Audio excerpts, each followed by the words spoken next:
Hey everyone, now we have that wonderful 1945 movie, Bells of St. Mary's, with Bing Crosby and Ingrid Bergman.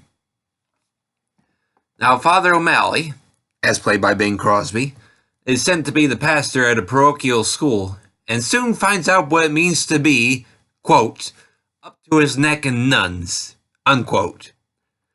He and the head nun, Sister Mary Benedict, Ingrid Bergman, butt heads over how to run the school and what they want to teach the students.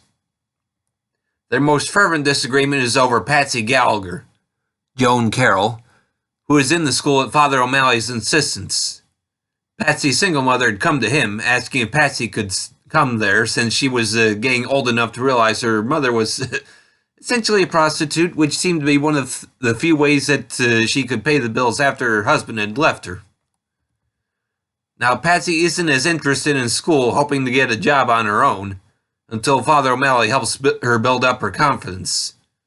Which works until she sees her father coming out of her mother's apartment, mistaking him for one of her mother's clients. Now, Father O'Malley and Sister Mary Benedict are also trying to figure out how to save the school itself, which is in bad shape and in danger of being condemned by the city council, with businessman Horace P. Bogardus, played by Henry Travers, building a new office building next door and hoping to use the land from the school for parking space.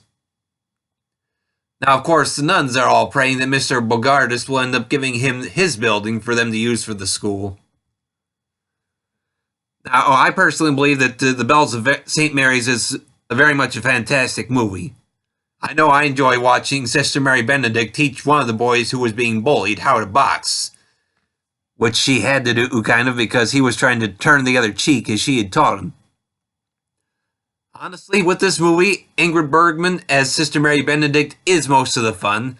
Watching the character prove how clever she can be, is such as how she can tell Father O'Malley is helping Patsy a little with one piece of homework. One can't deny the humor in watching how, in a conversation with Mr. Bogardus, she plants the thought of him giving his building to the school. Now, there are many other wonderful moments here, but these are just a few worth mentioning off the top of my head.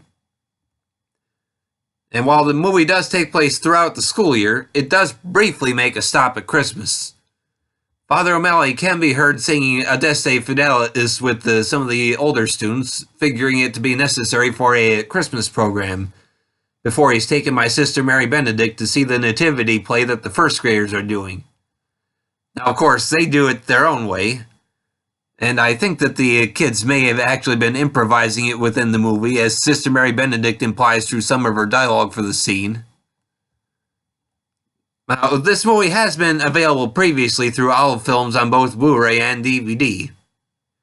Recently, on November 26, 2019, Olive Films re-released the movie as part of their Olive Signature Collection, which features a new transfer of the movie compared to their previous release, and a host of other extras.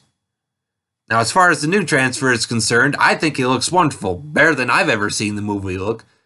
And finally, one minor nuisance has been removed, a mask in the opening credits that had long covered up the fact that this movie was originally released by RKO Studios, since the movie is currently owned by Paramount through Republic Pictures.